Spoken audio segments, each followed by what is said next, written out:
အားလုံးပဲမင်္ဂလာပါကျွန်တော်ဒီရက်ပိုင်းတင်နေတဲ့ဗီဒီယိုကြည့်ဖြစ်တယ်ဆိုလို့ရှိရင် online ငွေကြေးလိမ်လည်မှုနဲ့ပတ်သက်ပြီးတော့ကျွန်တော်လူတွေပို့ပြီးသတိထားမိအောင် sharing လုပ်ပေးနေရပဲဖြစ်ပါတယ် online ပေါ်မှာလုံခြုံမှုရှိဖို့ကလည်းအရေးကြီးရလို့ကျွန်တော်ထင်ပါတယ်ဒါကြောင့်မို့လို့ online ငွေကြေးလိမ်လည်မှုအသိပညာပေးလှုပ်ရှားမှုရဲ့စိတ်တစ်ပိုင်းအဖြစ်ကျွန်တော်နဲ့ KBZ ဖန်ပူးပေါင်းပြီးတော့လူတွေကိုမိကုန်းလေးလိုက်မေးမယ်လူလိမ်တွေကကျွန်တော်တို့သတိမထားမိရဲ့အခါငိုက်ဖမ်းပြီးတော့လိမ်တက်ကြပါတယ်ဆိုတော့ဒီ online ဘေးကင်းရေးဆိုင်ရာမိကုန်းတွေကိုလူတွေဘယ်လောက်ဖြေနိုင်လဲဆိုတော့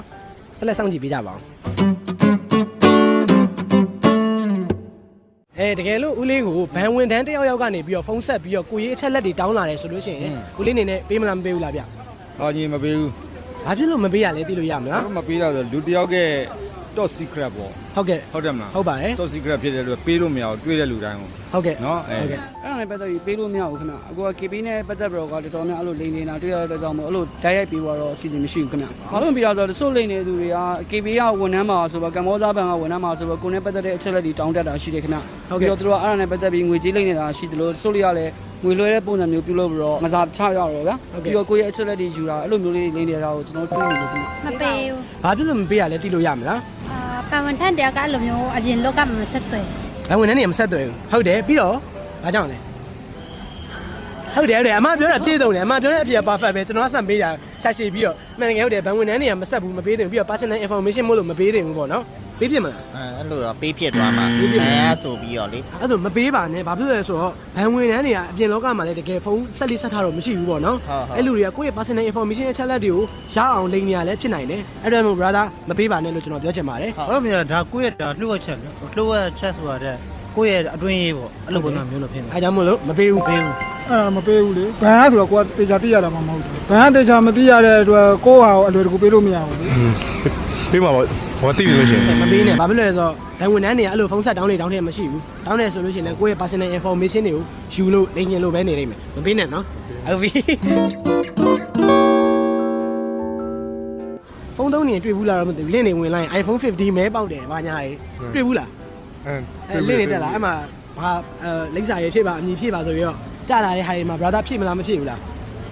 းဖြစ်ပါပေါ့ဘာလို့လဲမဲပေါက်လို့လားအေးမောမဲပေါက်ခြင်းလို့ပေါ့မဲပေါက်ခြင်းလို့မဖြစ်နဲ့အဲ့ဒါတွေကလိန်တာ brother ကျွန်တော်နဲ့တွေ့တယ်ကျွန်တော်ကျေးဇူးတင်လိုက်ကျွန်တော်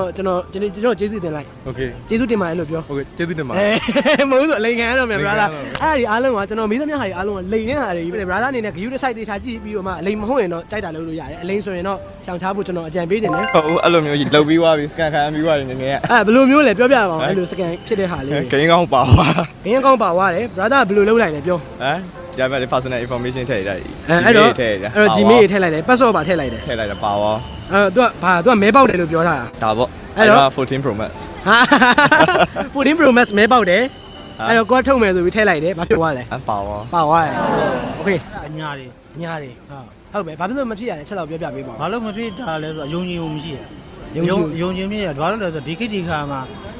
ဘယ်လိုပြောမလဲဆိုကိုဝန်ထမ်းစရိတ်နဲ့ကိုဟာနဲ့ကိုတော်မှဒီလိုမျိုးလုပ်ငန်းလက်ပဲဖို့အတွက်တောင်မှပဲအဲ့လိုမျိုးနည်းနည်းအဲ့လို run နေရတဲ့အနေအထားမျိုးလေဘာလဲဆိုတော့အဲ့လိုမျိုးဟာတွေကလွယ်လွယ်ကူကူနဲ့ရနိုင်မှာလည်းမဟုတ်ဘူးလေညီအဲ့လားလေလိန်စင်များတယ်ကွာအိုင်ဖုန်းပေါက်တယ်လို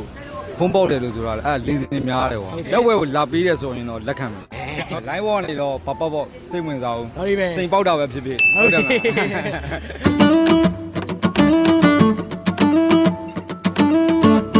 းတကယ်ချင်းတယောက်ကပတ်စံလမ်းကြည့်ပါလို့ပြောတယ်အဲ့ကောင်ကိုတကယ်ချင်းဟုတ်မဟုတ်မစစ်ဆေးပဲနဲ့ပေးမလားမပေးဘူးလားမပေးတော့မပေးဘူးဘာဖြစ်လို့မပေးရလဲပုံစံရေးကမှာဒါပေးမှာအဲ့လိုမျိုးတော့ပေးမှာဟောပေးမှာလားပေးမှာမဟုတ်လေကျွန်တော်မေးတာတကယ်ချင်းဟုတ်မဟုတ်စစ်ဆေးပြီးမှပေးမှာလားမစစ်ဆေးပဲနဲ့ပေးမှာလားဟောစစ်ဆေးပြီးမှပေးမယ်သူ့အတွက်လည်းကောင်းအောင်လို့ပေါ့သူ့အတွက်လည်းကောင်းတယ်ဟောဘာပဲကြီးမှလည်းညီတရားပဲဘာဖြစ်လို့လဲမဟုတ်လေဘာဖြစ်လို့လဲအခုလက်တလောပေါ့ကွာပြီးခဲ့တဲ့ရက်ကမှကွာနေတူကနေပြီးတော့လမ်းသွားရင်းနဲ့လည်းပတ်စံကြပြောက်သွားလို့လေတငယ်ချင်းနဲ့ငါ့ကိုပတ်စံတက်သိန်းတော့လွယ်ပေးပါအောင်ကွာလေနေတူကအဲ့ကိစ္စကြီးပေါ်နေတယ်လေဟုတ်လားလို့ပြောပြပါဦးလေလို့ပါသူနေတူကလည်းခီးသွားရင်းနဲ့သူပတ်စံကကြပြောက်သွားတယ်လေပြောက်သွားတဲ့ခါကျသူ့လက်ထဲမှာပတ်စံမရှိဘူးတဲ့မရှိတော့ငါစိုင်ထိုင်နေတဲ့ကောင်ကလေသူ့တငယ်ချင်းတွေကိုနှမ်းပြီးတော့ပတ်စံငွေတက်သိန်းတော့နှမ်းလွယ်ပေးပါဆိုပြီးတော့အဲ့ Facebook က live တက်တယ်ဟုတ်လားနေတူပုံတယ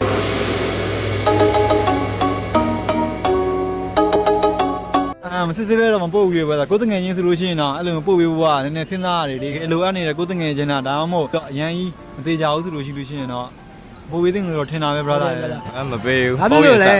ဖုန်းရင်ဆက်မယ် ဖုန်းရင်ဆက်မယ်ဘယ်သူဆက်မှာလဲ ဟမ်ကိုချီးမဲ့လူပေါ့ အကောင်ကိုဆက်မယ် ဟုတ်တယ် ဘာမချီးခင်ဘာလုပ်မှာလဲအဲ့ဆိုအရင်ဆုံး မချီးခင် तू ဟုတ်မဟုတ်ပေါ့ စစ်ဆေးတဲ့နဲ့ကို ဘယ်လိုမျိုးစစ်ဆေးမလဲ လိုင်းပေါ်မှာဆိုတော့ VC ကိုတင်နေကြမလား VC ကိုတင်နေ သူရဲ့ရုပ်အမှန်သူဟုတ်တယ်လား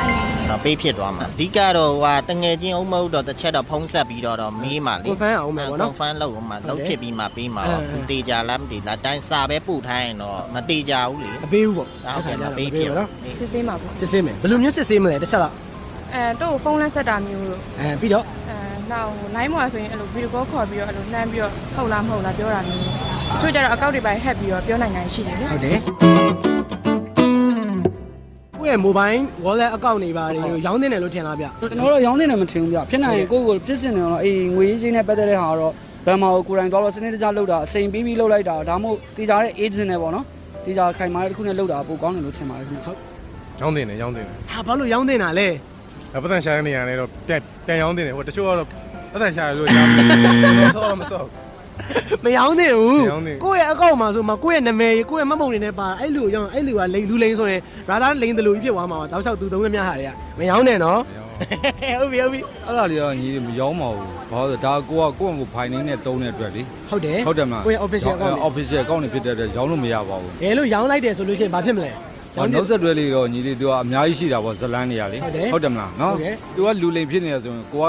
ဖြည့်ရှင်းပေးရမှာလေ ဟုတ် သူ တယ် မဟုတ်တာလုပ်ရင်ဟုတ်တယ် ကိုယ့်နာမည်ကြီးနဲ့ ကိုယ့်နာမည်ကြီးနဲ့ဟုတ်တယ်မ ဟုတ်ပြီ ကိုယ့်ရဲ့မှတ်ပုံနံပါတ်နဲ့ကိုယ့်ရဲ့ address နဲ့ ဟုတ်တယ် မရောင်းနေတာဆိုမရောင်းနေဘူးလို့ပဲထင်တယ်ဗျမပြောလဲဆိုတော့ဒါရီကောက်ကိုတော့ဖွင့်ရင်ရနေတာပဲလေကိုယ့်ရဲ့မိမိကိုယ်ပိုင်ချက်လက်ကမိမိတကိုယ်ရေးသားတော့ပဲသုံးဆွဲတဲ့နေတင်တာပဲတစ်ဖက်သားမမျှဝေသင်ဘူး brother တကယ်လို့ရောင်းလိုက်ရင်ရောဘာဆက်ဖြစ်လာမလဲအကျိုးဆက်တွေက အဲ့ဒါနဲ့ပတ်သက်ပြီး तू မတမန်မှုတွေလုပ်တဲ့ခါကြလို့ရှိလို့ရှိရင်ကိုယ့်အကောက်လက်ကိုယ့်ချက်လက်တွေဖြစ်နေတဲ့အတွက်ကိုယ့်ရှိကိုပဲခေါင်းတက်လာနိုင်တယ် brother အဲ့လိုမျိုးကျွန်တော်အကောက်ကိုအဲ့လိုမျိုးဝယ်ပြီးတော့ဒီအကောက်နဲ့ပဲလိုက်ပြီးတော့လိမ့်နေတာလို့အစာကြီးတစ်ဖြစ်ဆိုတော့များစွာလုပ်ငန်းတွေများစွာလုပ်မယ်ဆိုလို့ရှိရင်မကောင်းတဲ့လုပ်ငန်းတွေလုပ်မယ်ဆိုလို့ရှိရင်ဒီချက်လက်ကကိုယ့်ရဲ့မှတ်ပုံတင်နဲ့ကိုယ့်ရဲ့ချက်လက်နဲ့မှတ်ပုံတင်တာဖြစ်တဲ့အတွက်ကိုယ့်စီကိုပဲရောက်လာနိုင်တယ် brother သူက looking နေမှာပဲ तू ကတော့လေ ဟုတ်တယ်လုံးဝမှန်တယ် ကိုမှတ်ပုံနေနေမှတ်ပုံတင်လာတော့တယောက်လိန်တဲ့လူတယောက်ကဒီဟာကြီးကိုသုံးလိုက်ရင်အမှုကကိုယ်ပဲလာပတ်မှာ ဟုတ်တယ်အဲ့တော့ကြောင့်မလို့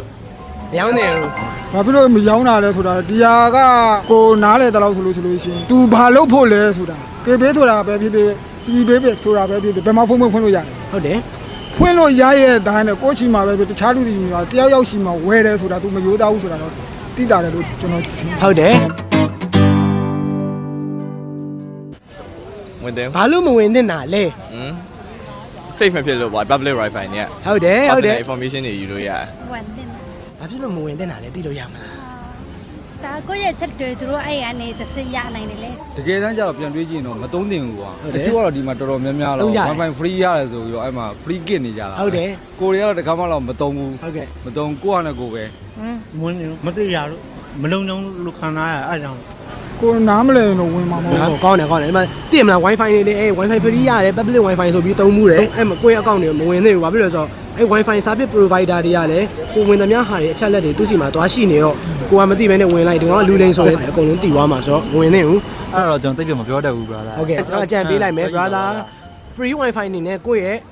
free public wifi အနေနဲ့ကိုယ့်ရဲ့ mobile wallet account တွေကိုမဝင်သင့်ဘူးဘာဖြစ်လဲဆိုတော့အဲ wifi တွေကိုပေးထားတဲ့ service provider တွေကကိုကအဲ့ wifi ကိုသုံးပြီးတော့ account တွေဝင်မယ်ဆိုလို့ရှိရင်သူတို့အဲ့ဒီချက်လက်တွေကိုသူတို့ကရသွားတယ်အဲ့ဒါကြောင့်မလို့သူတို့ကလှုပ်ချင်တာတွေလုပ်လို့ရတယ်ဆိုတဲ့သဘောမှရှိတယ်အဲ့ဒါကြောင့်မလို့ public wifi နဲ့ free wifi တွေနဲ့ကိုယ့်ရဲ့ mobile wallet account တွေဝင်ဖို့အတွက်အကြံပေးပလိုက်ပေးပြရစီဒီဗီဒီယိုမှာပါဝင်ဖြည့်ဆို့ပေးတဲ့လူတွေအားလုံးကိုကျေးဇူးတင်ပါတယ်လူလိန်တွေကဒီလိုလိန်လေစားမှုတွေကိုခဏခဏအသုံးပြုကြတဲ့အတွက်ကြောင့်မို့လို့ဘာမှမလုပ်ခင်မှာတိတိကျကျလေးပြန်လဲစစ်ဆေးဖို့အတွက်ကအများကြီးအရေးကြီးပါတယ်ကိုယ့်ရဲ့ဘဏ်အကောင့်တွေငွေသွင်းငွေထုတ်ကိစ္စတွေအတွက်ကိုယ်မှာတာဝန်ရှိရဆိုတာမမေ့နဲ့နော်ကိုယ့်ရဲ့ OTP password နဲ့ကိုယ်ပိုင်အချက်လက်တွေတောင်းလာရင်ဘယ်သူမှမပေးဖို့ကိုမသိတဲ့လူတွေပို့လိုက်တဲ့ link တွေကနေတစ်ဆင့် application တွေမတောင်းမိဖို့အဲ့လိုမတင်ပွဲရ link အတုတွေကိုမနှိမ်မိဖို့ website အတုတွေဘဏ်ဝင်နှမ်းမှာဆိုပြီးတော့ဖုန်းခေါ်လာတဲ့ phone call တွေ SMS တွေကိုတတိထားဖို့အတွက်အင်မတန်မှအရေးကြီးပါတယ်လိမ်လည်မှုအကြောင်းသိပညာပေးအကြံပြုချက်တွေကိုပို့ပြီးတော့သိကျင်တယ်ဆိုလို့ရှိရင် KBZ ဘဏ်ရဲ့တရားဝင်လူမှုကွန်ရက်စာမျက်နှာကို follow လုပ်ထားဖို့မမေ့ကြပါနဲ့ friend တွေ border တွေကိုလည်းညှောက်ဝေပေးဖို့အတွက်တောင်းဆိုပါရစေ